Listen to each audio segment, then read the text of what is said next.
그래서 집에 돌아왔는데 이게 욕실에 불이 켜져 있고 좀 뭐 분위기가 너무 이상한 거예요. 인기척이 들리고 그래서 가봤더니 남편이 성인이요. 남편이 그쵸. 옷을 다 벗고 이제 막 욕실에서 샤워를 하는데 시어머니가 다 큰 아들 등을 밀어주고 있더라는 거예요. 네, 안녕하세요. 사랑학개론 MC 정애연입니다. 오늘은 그 법률사무소 구제 변경민 변호사님을 모셔봤는데요. 안녕하세요. 네, 안녕하세요. 간단하게 자기소개 좀 부탁드릴게요. 안녕하세요.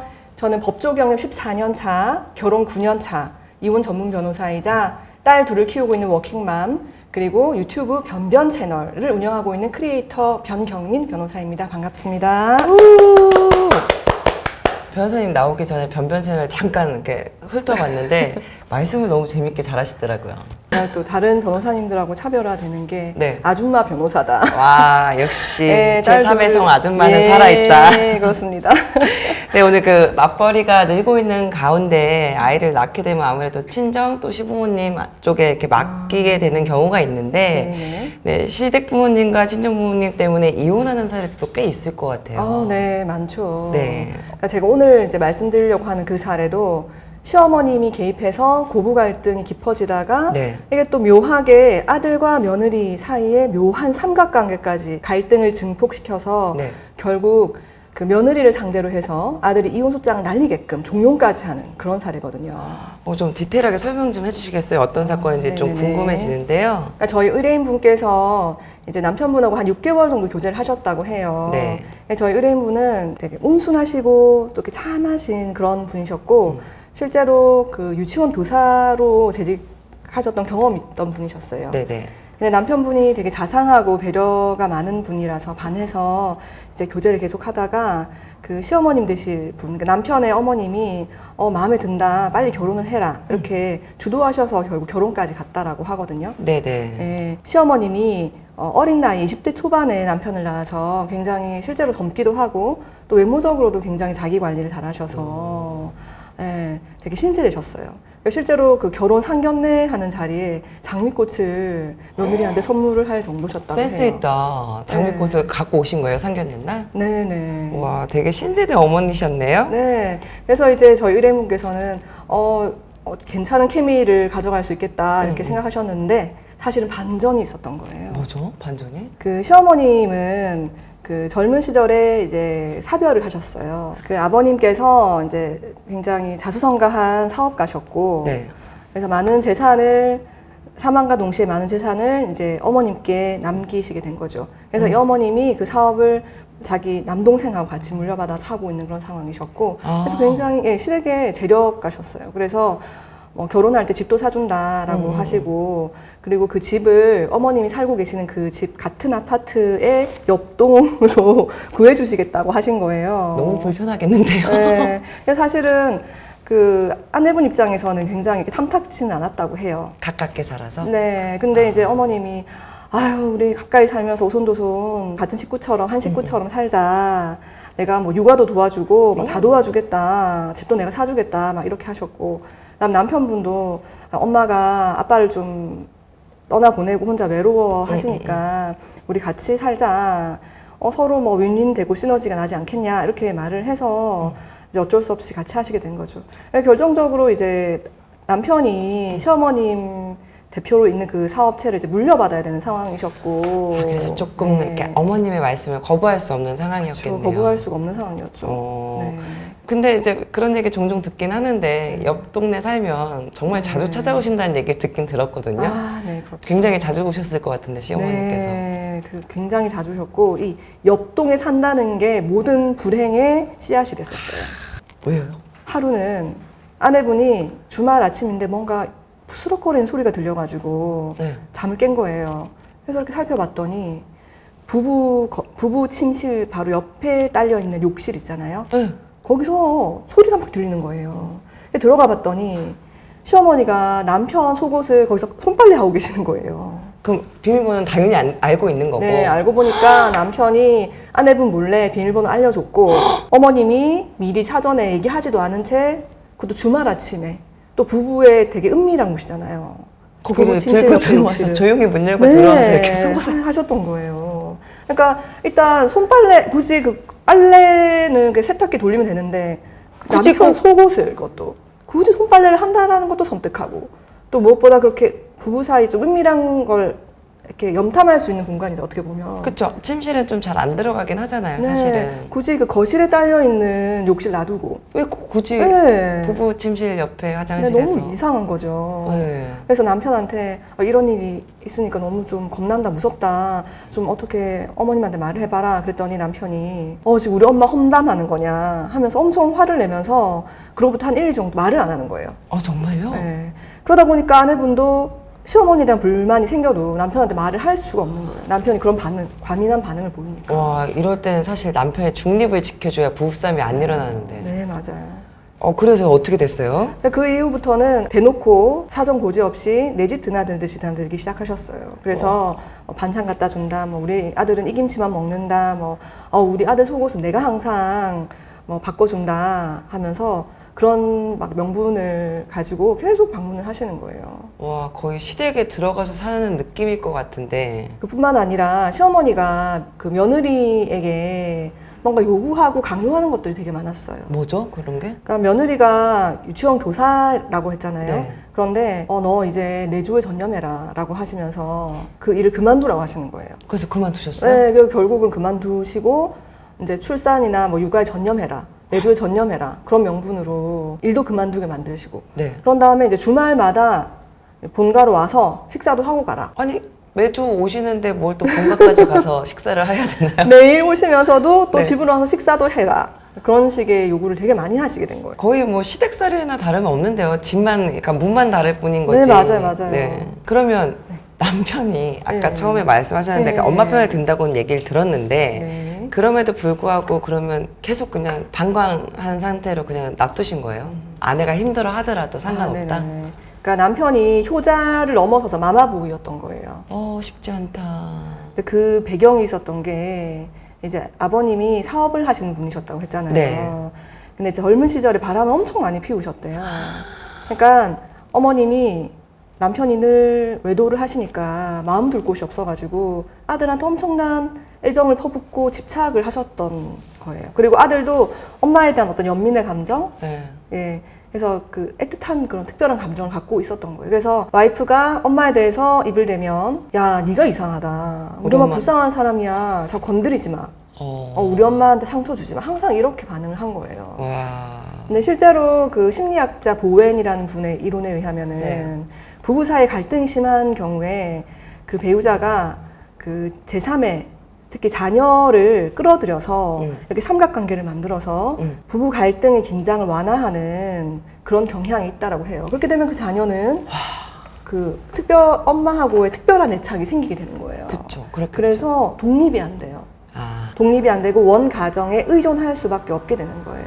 그럼 남편분께서는 계속 이제 엄마한테 의존할 수밖에 없는 상황에 계속 놓여 있던 거네요. 네, 그래서 그러한 이유 때문에 그 남편도 내 가정을 지켜야 하는데 내 가정은 뒷전이고 오히려 원 가정인 오로지 엄마만 위하는 방식으로 문제를 더 크게 만드신 거죠. 그러면 두 부부가 부부싸움도 자주 했을 것 같아요. 그럴 경우에는 어떻게 해결을 하셨죠, 남편분은? 네, 부부싸움이 정말 많았을 거잖아요. 네네. 근데 남편분이 팩 토라지면은 아내분이 막 눈치를 보고 막 이런 방식으로 많이 참으셨는데 네. 경우에 따라서 갈등이 커지면은 아내분 입장에서도 한마디 하지 않을 수 없잖아요. 그렇죠, 해야죠. 근데 그렇게 되면 문제는 남편분이 자체적으로 그걸 해결을 하셔야 하는데 그렇게 하지 못하고 쪼르르 엄마 집으로 가는 거예요. 가까워, 집도 가까워. 5분도 안 걸려. 엄마 집에 가는데. 자기 와이프가 이렇게 했다. 너무 화가 난다. 어떻게 해야 되냐? 맞아요. 엄마, 걔가 그렇게 했어. 어쩌 그럴 수 있어. 이렇게 말하면 엄마가 세상에 어떻게 그럴 수가 있니? 이러면서 야, 카드 정지시켜. 이렇게 해버리는 거예요. 카드를 정지시켜요? 네. 그러면은 이 아내분 입장에서는 아이들도 어린데 생활비도 안 주고 카드도 정지시켜버리면은 살 길이 묘연해지잖아요. 그럼 남편은 또 그 엄마 말 듣고 카드를 정지시켜요? 네, 해요. 또 그렇게.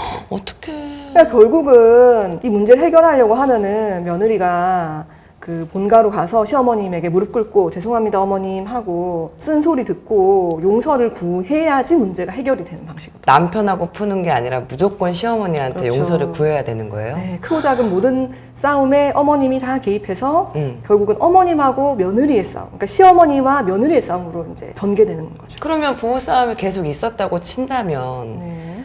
아내분만 지금까지 듣기로는 사과하시는 거잖아요. 네네.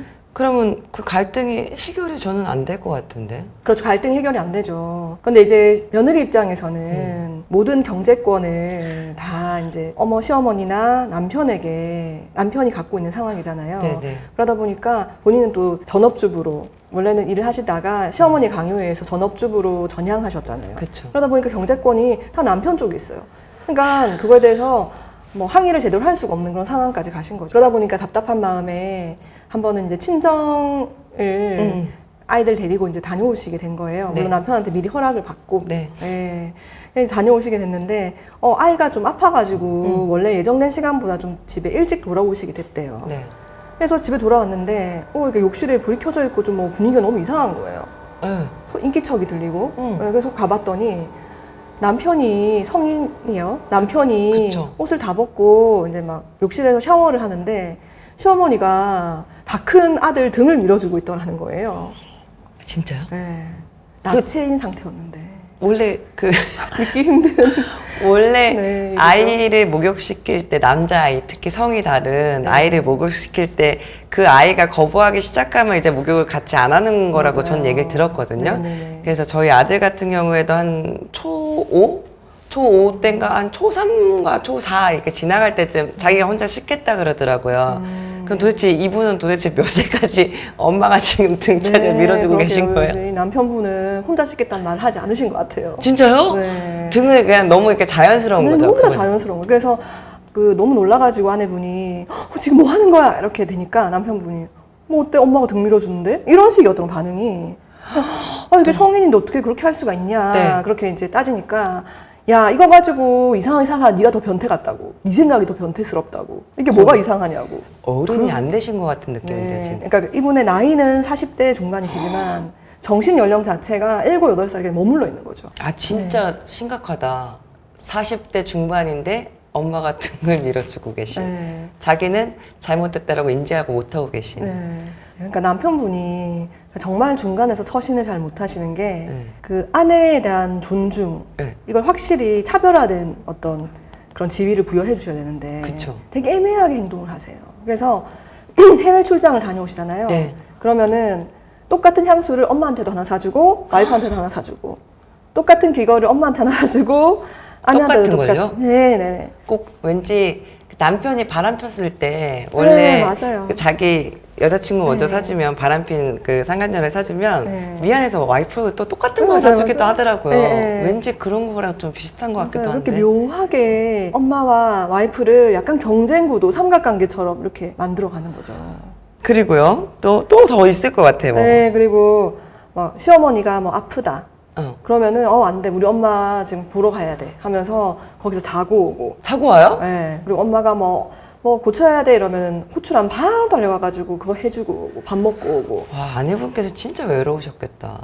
그렇죠. 그러니까 상황이 이렇다 보니까 남편분이 아내의 자리를 전혀 제대로 만들어주지 않잖아요. 네네. 그러다 보니까 시어머니가 며느리한테 더 갑질을 하는 거예요. 하대하시는구나. 네. 그래서 막 나중에는 그 아이들 이름 응. 그런 것들도 내가 알아본 장명소의 이름이 좋단다 하면서 그걸 해라. 그리고 아이들 진학, 진로 이런 네. 것들도 여기가 좋다고 하니까 이쪽으로 진학을 시켜라. 그런 식으로 사실상 엄마가 해야 되는 고유한 영역까지 시어머니가 다 침범을 하는 거예요. 아내분께서 진짜 많이 참으셨을 것 같아요. 네. 그 결혼 몇 년 차에 우리 변호사님을 찾아가신 거예요? 네, 결혼 15년 차에 찾아오셨어요. 많이 그러니까- 참았다. 네, 많이 참으셨죠. 네.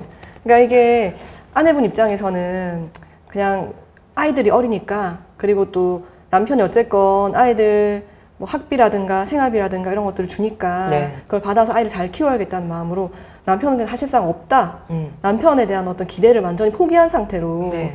야, 이혼만 하지 말자. 한 부모 가정만 만들지 말자. 자, 이런 심정으로 이제 참아 오셨던 거예요. 네. 근데 그러다가 어떤 사소한 다툼이 됐는데 그것 때문에 시어머니가 그 손녀가 미술을 공부하고 있었고 그 학비를 시어머님이 지원해주고 계셨는데 네. 그것까지 끊어버려라 라고 하시는 상황까지 어떤 가게 계기 된 거예요. 때문에? 네.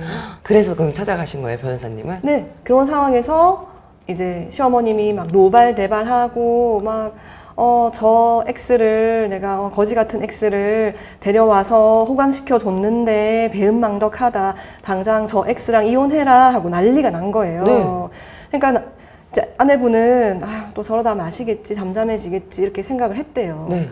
그런데 남편한테서 이혼 소장이 날아온 거예요. 뭐야?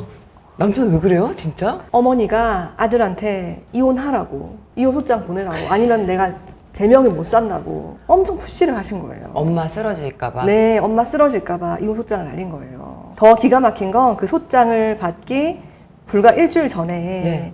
남편하고 부부관계도 했대요. 뭐야, 남편 왜 그래요? 진짜?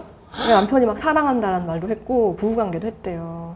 남편이 진짜 문제 있는 것 같은데, 이 집은 정말. 엄마도 문제지만, 네. 사실 남편이 정신적으로 그 정신 연령에 대한 교육이 좀 잘못돼서 네, 맞아요. 그 자기 삶에 대한 그 애들은 어떻게 해요? 그렇죠. 그래서 이제 이분이 저한테 찾아와서 부탁 주신 것이 네네. 난 정말 이혼을 원하지 않는다.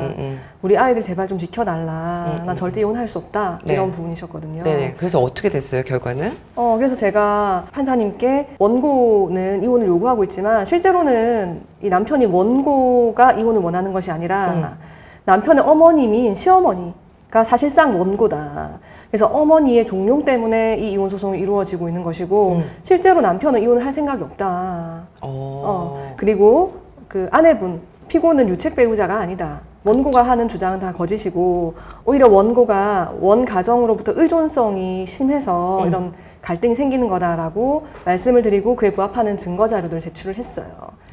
그래서 재판이 열렸고요. 네. 그 재판이 열린 자리에서 그 아내분 직접 오셔가지고 제발 이혼을 하지 않게 도와달라. 남편이 정말 제대로 어머님으로부터 독립되고 분가만 되면 자상한 사람이기 때문에 아이들하고 우리가 진짜 제대로 된 가정을 이루고 잘 살 수 있으니 기회를 달라라고 선처를 구한다고 말씀드렸거든요. 네네. 그런데 그때 그 시어머니가 아들 재판을 보려고 방청석에서 지켜보고 있었던 거예요. 진짜 드라마 같았겠다. 네. 어떻게 하셨어요, 시어머니께서? 그걸 지켜보고는 평소 며느리가 나한테 대들지도 못했는데 법정에서 자기에 대해서 나쁜 얘기를 하잖아요.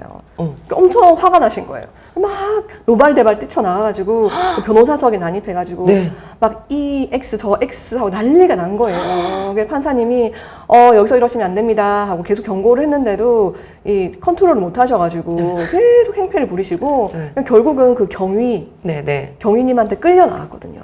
그럼 당연히 와이프 편을 들어주셨겠어요. 네, 그러니까 판사님이 완전 직관하신 거예요. 완전 직관하신 거예요. 네. 이 시어머니가 어떤 캐릭터인지를 얼마나 그 아들을 종용할 수도 있을 만한 그런 갈등의 장본인이라는 점을 직접 목격하신 거예요. 네네. 그래서 결국은 원고의 이혼 청구는 받아들일 수 없다. 피고는 유책 배우자가 아니고 오히려 그 원고가 유책 배우자이기 때문에 이혼 청구는 받아들일 수 없다. 이렇게 판결이 났죠. 그래서 두 분은 다시 행복하게 잘 살고 계세요? 네, 그래서 결국 가정을 봉합하고 그 분가를 확실히 해서 지내고 계신다고 해요. 다행이다. 그래도 남편이 좀 와이프 편을 어떻게 보면 들어주신 거나 다름없는 거네요? 사실 남편도 엄마에 대한 측은한 마음은 있었지만 의존성이 있을 뿐이지 아내에 대한 애정이 없는 것이 아니었기 때문에 그게 가능했던 것 같아요. 그러게요. 그러면 다행히 또 남편이 와이프의 그런 애정이 남아있기 때문에 두 분이 다시 같이 잘 지낼 수 있는 것 같습니다. 오늘은 법률사무소 구제 변경민 변호사님과 함께하고 있는데요. 다음에 또 유익한 사연으로 저희에게 또 좋은 말씀 부탁드릴게요. 여러분 즐거우셨다면 구독, 좋아요, 알림 설정 부탁드립니다. 감사합니다.